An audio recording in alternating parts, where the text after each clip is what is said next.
Assalamualaikum guys, another day, another blessed. Araw na to ay maulan. Mga inaantay kasi akong fireworks dito sa Alcobar. So, dito pala nila gaganapin yung fireworks. Dahil nga sa malakas ang ulan yung iba dito. Grabe yung mga pagkakabasa nila. Mga bata, nabasa na rin. Pero alam nyo ba guys, dito sa Saudi Arabia, ang mga matatanda dito at mga bata papabasa talaga sa ulan. Ito na guys, abangan na natin yung fireworks. Sabi guys, nag-cause talaga ng traffic to dahil sa sobrang dami ng tao. Sa mga sasakyan, huminto na rin, hindi sila makadaan. Ang dami din kasing nanood, kaya medyo traffic na rin sa bandang yan. Medyo naaliw naman ako kasi tignan nyo naman yung papanoorin kasi. Kahit sino naman talaga mapapabideo kapag ganyan yung makikita mo eh. Tinaga ko lang talaga yan antayin. Kaya ata yan, mga 9:30 na ng gabi. Pero may ambon-ambon pa konti, pero ayos lang, tuloy-tuloy pa rin sila. Pabata man o matanda, wala na silang pakialam sa ambon. Basta ang mahalaga, masilayan nila yung pagsabog ng fireworks at makabideo sila. Nga pala guys, iba-ibang kulay yung pinapaputok nila. Yan yun naman no, kung gaano kaganda yan. Dito pala yan guys, sa Alcobar, sa may seaside band. Lapit lang kasi yung villa ko dito, kaya nilakad ko lang. Ang lapit lang guys, walking distance lang talaga siya. Lapit lang po ako dito sa Warwick na hotel. Kaya yan, tignan nyo po,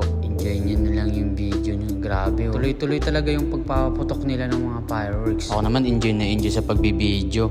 Grabe naman kasi, sunod-sunod naman talaga. Nangalay na nga lang yung kamay ko dyan. Medyo naaliw naman ako kahit papano. Worth it naman yung panonood ko. Medyo natagalan nga lang guys yung pag-i-edit ko nitong video. Busy kasi ako sa trabaho kaya hindi ko na na-edit tong video na to. Naaliw ako sa fireworks na to kasi tignan nyo naman guys. Ang tagal nila maglaw sa dilim. Mas red na red pa talaga. Ewan ko kung red ba yun o pink. Basta kulay. Hindi lang kasi ako makahanap ng magandang spot dyan kasi dami talagang tao guys. Nandyan lang ako sa harap ng half M niyan. Kaya medyo nakikita ko naman, dyan na lang din ako kumuha ng video. Okay guys no, kung nandyan lang talaga kayo, lumiliwanag talaga yung buong paligid kapag may sumasabog na fireworks. Akala mo ano nangyayari sa buong paligid kasi tignan nyo naman, sobrang liwanag sabay didilim talaga. Kaya talagang kung maririnig nyo lang yung mga boses nila dyan, sisihiyawan din sila kada sabog ng fireworks. Disappoint lang din ako konti kasi sabi nila meron daw drone na yung papalipa rin daw nila. 100 daw na drone yun. Sinantay ko medyo mag-alas 10 na rin nun, pero wala namang drone na nangyari. Baka siguro nga yung fireworks lang talaga yung hinanda nila that time. Umasa ka na naman yan kasi na naman magko-comment dyan. Pwedeng i-like mo naman at saka mag-comment ka. Malaman ko kung saan umabot tong video ko. Kasi mamaya umabot na sa ibang planeta tong video ko.